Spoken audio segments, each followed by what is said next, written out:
WBZZ-FM and HD1, New Kensington, Pittsburgh. 100.7 Star is mobile. Download the radio.com app, available at iTunes and Google Play.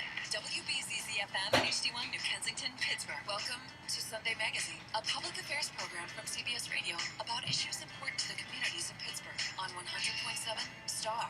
And good morning, and thank you for listening to Sunday Magazine on CBS Radio. This morning, I am Melanie Taylor, and I'm honored this morning to be joined by Christine Irwin, who is the creator of Voices of Hope. Good morning, Christine.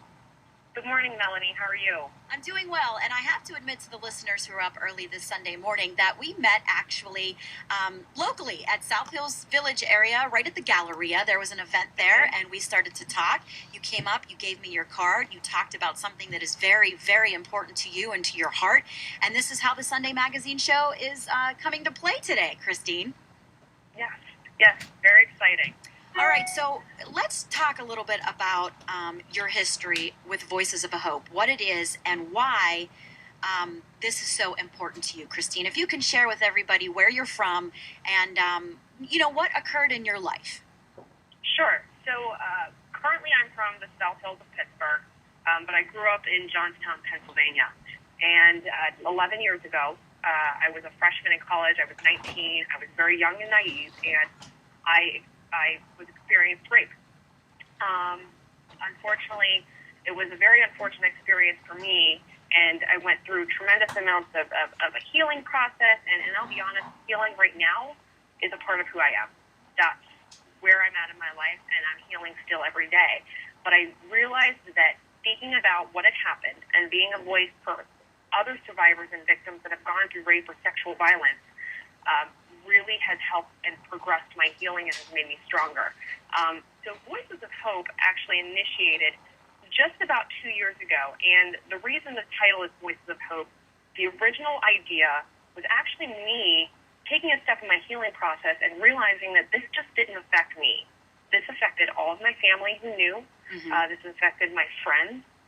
So I personally reached out to each individual that I either knew at that time, knew what had happened, and also even to people in my life now that know. I mean, honestly, most people in my life know that this happened to me. But I asked them questions and how they felt and how this made my experience, how it made them feel and what they went through and if they had to go through any recovery process. And it was very eye-opening. And so that's where the Voices of Hope started. And what that then turned into was me wanting to give back to the organizations that really helped me out, such as, for example, PAR, Pittsburgh Action Against Rape. So I'm still in the process of turning Voices of Hope into a full-blown nonprofit where I hope to do fundraisers and whatnot for PAR, for the local rape crisis center in Johnstown, Pennsylvania, because these are organizations that were there for me, or RAIN, which is the Rape Abuse Incest National Network. I'm on their speakers bureau, so I definitely want to give back to them. But as for right now, we just do little fundraisers here and there. We just did a fundraiser where we collected, the hotel-sized shampoos and soaps and donated them to a women's shelter. We also donated T-shirts over Christmas. We collected over 300 Christmas cards, a lot handmade, that were sent across the country to different crisis centers and shelters as well. Christine, this is absolutely amazing. This morning, we're talking to Christine Irwin. I am Melanie Taylor with CBS Radio, Sunday Magazine. You're joining us this morning. She is the creator of Voices of Hope, and that website is voices-of-hope.org. And Christine, April is Sexual Assault Awareness Month, and until I met you, I wasn't aware. And you hate to say that, but I'm being honest, and if something like this doesn't affect you directly, and you are a survivor and you are a victim of rape, then I wouldn't know necessarily that, April is this month, or May is this month, or June is that month, unless it's near and dear to your heart. And of course, there's events happening around, but this is Sexual Assault Awareness Month, correct? Yes, that is correct. All right, Christine, so I have a statistic here, and you gave me some information before we decided to talk on air today. And some of these statistics are extremely eye-opening. If you wouldn't mind being open and honest, I'm sure with Voices of a Hope, you are every day very open and honest. I saw the testimonials and the blog that are on the website there. So how old are you now? And once again, if someone's just tuning in, when did this happen to you in your life? So right now I'm 30 years old, and this happened when I was 19. 19. Yeah.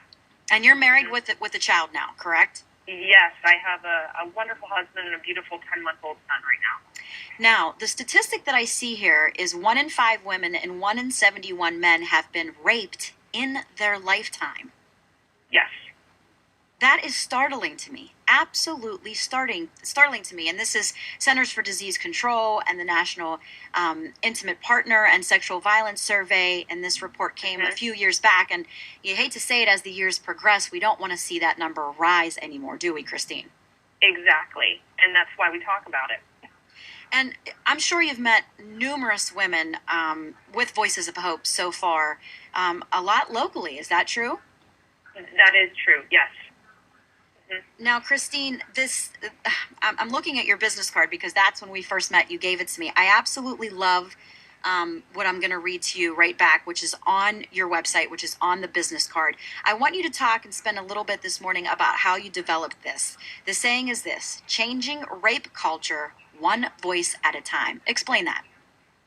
So basically the concept of that is not only my voice, like I had mentioned, it started expanding to my friends and family, using their voices to hope that they can shed a light. I mean, basically what I've gathered is that to change a culture, you have to spark a conversation. You know, this issue isn't just a women issue. It's not. It's a man and children issue too.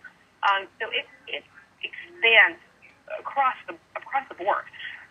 So by starting that conversation and having those voices out there talking about it to give hope to other survivors, because right now our culture, all they do is blame and shame victims to make them not want to come forward and not want to talk about this.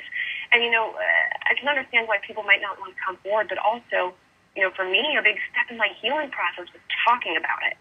And even if someone that's gone through this can just even talk to one person, a trusted professional, a friend, just telling one person can be a huge weight off of their shoulders. So, you know, with Voices of Hope, the concept of the voices is, you know, not only me, but my friends and my family and people that I run into. You know, I just did a speaking engagement in March in front of 300 people, and I had some individuals come up to me and say to me, you know, I give you tremendous strength because you're talking about this, and I've gone through this, and so just even for them, I can't even imagine what they're going through, but that might be a huge weight off of their shoulders. So it's all about just sparking that conversation and being a voice of hope for survivors and victims.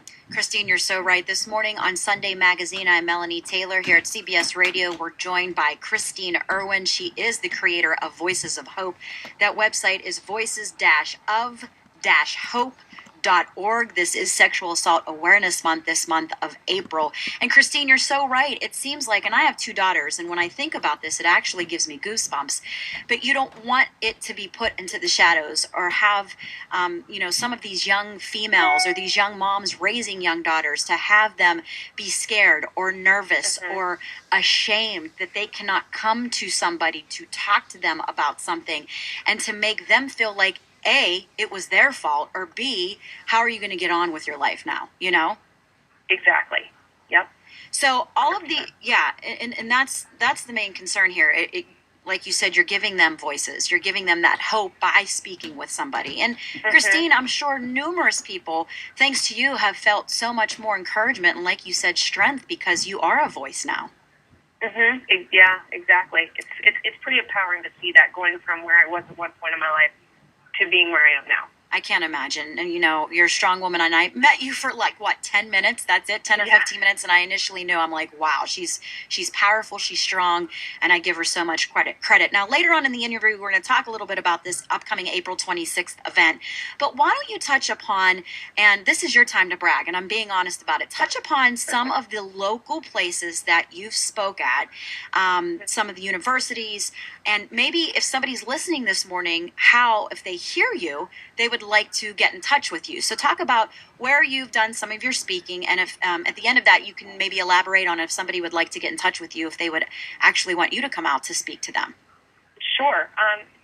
So actually, some of the speaking engagements that I've had this past month included West Virginia University. They actually had me speak in front of a play that they had put on called Hush, which was completely revolved around the process of a woman that was sexually assaulted, but it also brought in the aspect, she was assaulted by her boyfriend, and it brought in the aspect of his view as well. Another university that I spoke at this month is the University of Pitt. I'm sure, as everybody's well aware, obviously Joe Biden did visit Pitt earlier this month. Right. They have taken, and I've worked with Pitt before. This is my third time speaking at Pitt in the last year. They have taken some tremendous strides with the It's On Us campaign, but like April 11th through April 15th is their Sexual Assault Awareness Week, which I'm speaking at which I spoke at on April 14th, and they took a whole week and they have events, Monday through Friday. Including presenting screenings of a movie called The Invisible War, which focuses on sexual assault within the U.S. military. They have self-defense training. I spoke at their candlelight vigil in support of survivors. So those are the two universities that I've really worked with, and I've also worked with others throughout the year, including I've spoke at Penn State before in the past, and also at two universities in Ohio, including Young State University and Bowling Green State University in Ohio as well. But if anybody's interested in having somebody such as myself come and speak at any of their events, if you go to my website, voices-hope.org, you can contact me directly on there, or you can directly email me at voicesofhope2015@gmail.com. And it's that easy, huh, Christine? I love that. And you know what? Now that we're talking, once again, if somebody's just joining us, I'm Melanie Taylor on CBS Radio. This is Sunday Magazine, and I'm talking to the creator of Voices of Hope here locally. This is Christine Irwin, and she just gave out her website, which is voices-of-hope.org. Christine, talk about your Facebook page, and also you're on Twitter, right? That is correct. All right, so how would somebody find you on Facebook? So if you go on Facebook, you can either search on Facebook just for Voices of Hope, or you can go to www.facebook.com/voicesofhope2015. As for Twitter, if you go on Twitter, you can search for me, Voices of Hope 15, and that's my Twitter handle, and you'll be able to find me on there as well. And anyone listening this morning, it was great because you gave out that email too, voicesofhope2015@gmail.com. And I love the fact that you've spoken to so many places locally and to colleges. I would think that colleges, you hate to stereotype, but colleges really need to have someone like you come and speak on those campuses. Exactly. It's great. It puts I want to say humanization kind of towards it. It gives it more of a personal touch because then you kind of know somebody that's gone through this. And, typically the things I share when I'm talking with college campuses is, I'll be 100% honest, Melanie, I've gone through where I thought that this was my fault. I might have put myself in a bad situation. And one of the things I speak when I'm speaking at colleges is I go through some tips on how to be smart and how to watch out for yourself, because I think those are extremely valuable. That's a great thought. First of all, I can't imagine what you've gone through and what you go through and the healing process. And first of all, never your fault. But can you itemize maybe some of those tips in case a young woman is listening or a young man listening this morning that you give out on those talks? Yeah. Okay. Sure. So the tips I typically give out is, surrounding yourself with people that you can trust, talking with your friends about safety, and creating action plans. Always keeping your eye on your drink. Mm-hmm. Never go to a party alone. Never. And never allow a friend to go to a party alone. If you're going to a party, go with a friend, one other individual, or a group. And lastly, the biggest thing is also knowing your limits to alcohol and drugs, too. Right. And that's predominant in college. And, I don't want to date myself, but even a long time ago when I went to college, when I did go to college, I was always told, and I always felt the need to stay in a group. I always was vigilant because even to this day, and I have young girls, I'm still saying, don't, if you Don't leave your drink anywhere. Mom, I'm going next door. They're like family. I get it. I know. But it's just something that you have to start, I think, at home and preaching to these kids nowadays just to be extremely careful,